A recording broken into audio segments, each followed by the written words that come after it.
Bertrand Bisimwa, coordinateur adjoint à AFC M23, a tiré Tshisekedi devant un fait accompli liboso ya communauté internationale. Bandeko lelo toza le 5 août 2026 et si kanini Bertrand Bisimwa aza président et puis coordinateur adjoint à AFC M23 Oyo auti kosala discours devant communauté internationale. Liboso na ye azana ba émissaire ya ba américain, émissaire ya Union européenne na kolo ba général globalement communauté internationale mobimba bazalaki na Goma, capitale ya révolution pona koyoka pona kolanda discours ya Bertrand Bisimwa esika nini atie à ciel ouvert ba échec ba difficulté oyo nyoso Tshisekedi azako courir pona makambo etali kimia na mboka na biso alobi makambo ebele makambo vraiment ebele nazo tshela bino kala mingi te botala boyoka parce que aweza place ya ba vérité avant na tshela bino bandeko na koloba likambo moko ebele entre bino bozoloba message nanga vraiment nazo pesa bino ba information ya bien bozo sepela na ba information na ba analyse ndenge toza ko sala awa na chronique du Net TV mais eloko oyo ezako surprendre ngai franchement soki boza na posa ya vérité ekende liboso lukuta oyo communication Tshisekedi bazako memela biso ezala na se tomatisa kasi ba information ba émission nazako sala na ba j'aime ebele ba j'aime mutememaka émission liboso na ba partage des fois également na ba commentaire soki boza neloko ko bakisa botie na commentaire soki bozo sepela na émission botia ka pe ba place nini na lobby bien place nini na lobby mabe ce n'est pas parce que au corrigenga ndeto komi ba ennemi correction eza mama ya science ngai naza mwana mama Marie Antoinette Makayabu futur gouverneur à ville de Kinshasa mama na ngai kala mingi te avec ba M23 FC M23 tango bakozwa bokonzi akozala gouverneur ya ville ya Kinshasa. Pourquoi? Parce que ville wana eza toujours na mibalo bazako bebisa bazo sala likambo ya bien te eza na ba coopérant mais ye akoya na idéologie ya sika vision ya développement de azana ngona mutu. Alors bande konangai boka mwate mama nanga kala mingi te azako ya ko konza province ya Kinshasa wana avec idéologie ya sika ba savoir faire na ye et comme mabiso ba côté kuna. Encore une fois bande ko tolanda Bertrand Bisimwa coordinateur adjoint à AFC M23 ndenge azako sakola Tshisekedi après discours na ye toko kota na kati sika to détailler to analyser makambo lobi surtout azako lobela division oyo eza na kati ya mboka na biso ya République démocratique du Congo. Encore une fois tolanda et puis tokuta na sima. Il suffit seulement de voir ce qui se passe actuellement. Non seulement que ce sont les Baswahili qu'on oppose les uns aux autres à travers ce qu'ils ont appelé les Wazalendo, tous sont des Baswahili. Il n'y a pas de Muzalendo qui parlent une autre langue que les Baswahili. Ce qui se passe à Béni, ce sont les Baswahili qui sont tués par les ADF. Et vous le savez, ils sont égorgés, ils sont dépiécés au vu et au su de tout le monde. Et c'est par les mêmes Baswahili, mais également par l'armée régulière. Je crois que vous avez suivi récemment le patron des opérations de l'opération Shujat, le général ougandais, qui a dit clairement que ce sont les FARDC qui massacrent les populations à Béni. Si vous allez du côté de l'Ituri, vous allez voir que ce sont les mêmes Baswahili qu'on oppose aux Baswahili. Les Codeco, évidemment, alliés au FARDC, ce sont eux qui tuent les Bahema. Les Bahema, c'est des communautés congolaises, Baswahili ou Swahili. Les massacres qui se font aujourd'hui rentrent dans ce plan d'extermination des Baswahili et vous ne devez pas avoir honte de le dire et de le dénoncer. Donc, ce sont des populations civiles qui sont tuées. Eh bien, cerise sur le gâteau, Ebola, que l'on vient également de constater dans la partie est du pays. est en train également d'exterminer les Baswahili. Ce sont là les réalités auxquelles nous faisons face.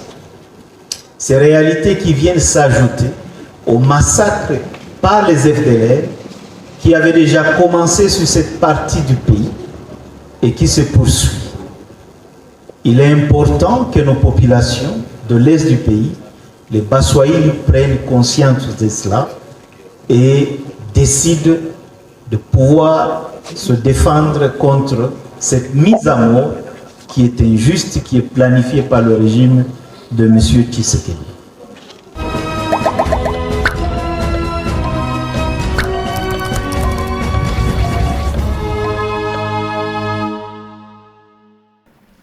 Alors, touti kolanda makambo Bertrand Bisimwa aza koloba na ndenge aza kofanda wana liboso na ye bandeko na ngai soki boyebi te na suka bokomona tango baza kobima tango basilisi information ba clip yango naza nango na place mususu na kochela bino botala ndenge ba mindele baza kosolola na ye baza na ba makaro bato CICR baza wana donc groupe ebele na ba media musu baza pe wana o ba ndenge tolobaka ba service ya renseignement service secret pe ezalaki wana.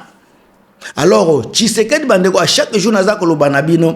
Ce n'est pas juste parce que na lingi gouvernance na yete, mais na zolo belande ndenge makambo zokene na ndenge ya politique. Na minute oyo Tshisekedi aza coincé.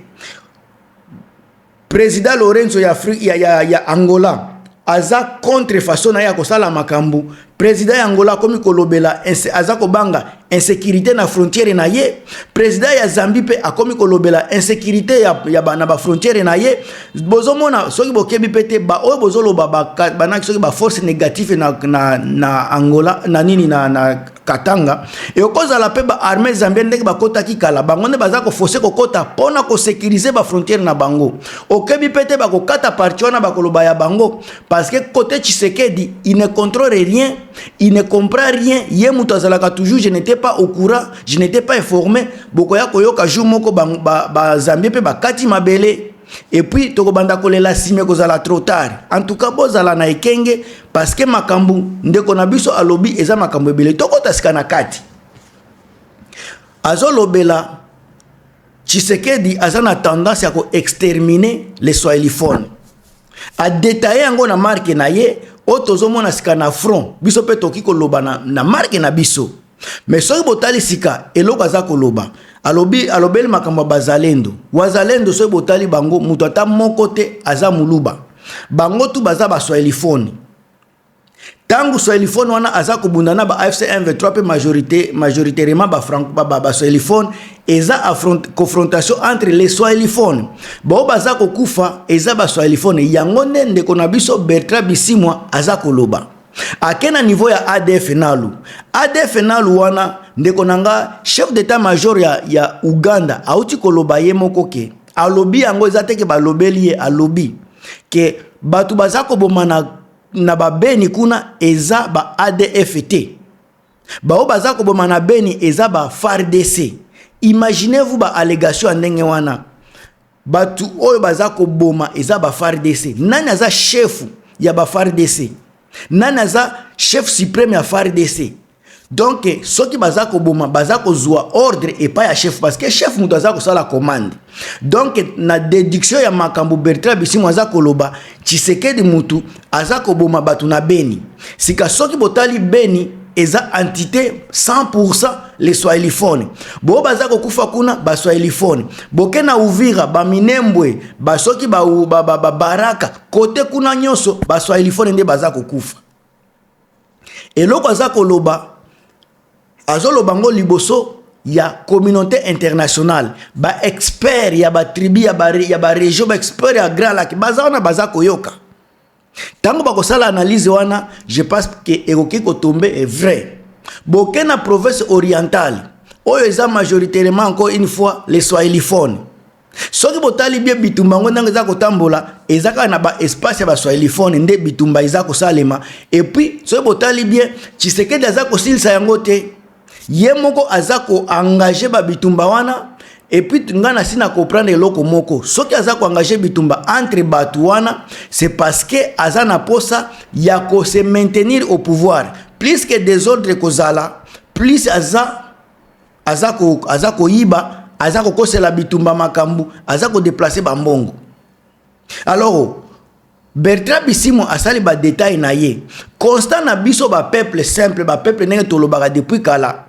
Exact na koloba makambu Bertrand Bisimwa za koloba, ce sont des choses obiso toza ko dénoncer chaque jour que ba oyo bazako kufa, eza bande kwa Tshisekedi te, eza ba bana les fils et les filles du Nord Kivu et le Sud Kivu, bango ne bazako kufa. Lelo tango bozo kende ba hema bazako kufa. Boke soki ba lendu bazako kufa. Entre bango bazako bunda. Nani mutu azako kufa toujours Tshisekedi. Tango ba na oni bazako loba. Soki CNDP wana soki iloko wana ya eza na armée na groupe rebelle moko boy eza pro gouvernemental. Bango donc ba groupe wana ya ba wazalendo soki ba koloba ba mai wana baza pro gouvernemental donc bazo kene na FARDC ko boma. Tango bazo kende ko boma bazo boma les swahiliphones kuna. Alors wazalendo côté au pro gouvernement tango wazalendo bazo kende ko boma bazo boma kaka nani tango bazo sala ba harcèlement na kacha ba ville wana ezala Baraka Bukavu ezala so na ba Beni bato bazako kufa toujours les swahiliphones. Alors tango ye azako loba encore une fois na lobaka bato ya AFC M23 ce sont des gens qui sont vraiment intelligents côté ba biki boye to ya te bo pousa na pété soki bazala ki mayele tende lelo bazala kate soki bazako exister lelo c'est parce que bazana nu mayele côté bik et puis bazako bayeko bakisa pe manduki. Alors makambo bazako loba tango bazako lobango devant communauté internationale bazako yoka bango ne passez pas que ba communauté internationale wana bakokende kaka bakeboy bazoke ne pena ba décision yango bozomona de temps en temps bazako zwaka ba support bazako zwaka appui ya batwana parce que bazako mona te ba AFC M23 bazana raison tango bazako s'exprimer bazako s'expliquer devant communauté internationale olinga bango te okomona ki bazana raison. Bazana réseau ko bunda. Bazana réseau parce que bazana poste à cohésion nationale. Tango na niveau ya Katanga nani osoki katebeka totopiazo kende kuna zolobela cohabitation, il faut qu'on vivre ensemble. Donc tozana problème à division. Ce bato bazolobela ko vivre ensemble, cela veut dire qu'il y a problème à division. Et loko wana nde so botali division na ndep Bertrand Bisimwa za ko lobela. Donc makambo nyonso za ko tourner autour ya division. Tshisekedi abomi cohésion nationale ezalaki. Alors pona kozongisa cohésion wana, je ne pense pas que ye azasu capable kozongisa loko wana parce que abomi cohésion azo kabela batu banini ba machette pona ko créer des ordres. Alors azali susu na force ya ko zongisa bomoko na Congo te parce que yemoko déjà bangi soki bomoko ezongi akosila. Yango bozomona bandeko na biso ya AFC M23 bazako bunda de tous les moyens de tous côtés pour na kozongisa unité wana pour na kozongisa cohésion entre peuple congolais. Encore une fois bande konangai na pesi bino ba information na pesi bino ba analyse na ngai eloko na kosenga na bino ba point de vue na bino ezala pe na commentaire ba j'aime na bino soki bo sepeli na ba information. Encore une fois ba partage soki bo lingi ba tebele pe ba yoka makambo toza ko pesa bo partager na ba TikTok bo partager na ba Facebook bo partager na ba place nyos bo ko sepela pourvu que message na biso ekende liboso ngam to na bino Gilmas. Encore une fois moi na mama Marie Antoinette Makayabu leki ya François Mbukukasa Francine Wakanki Brigitte Makese Venanga Denis Mpongo na bosani binote. On est ensemble mais en tout cas à plus.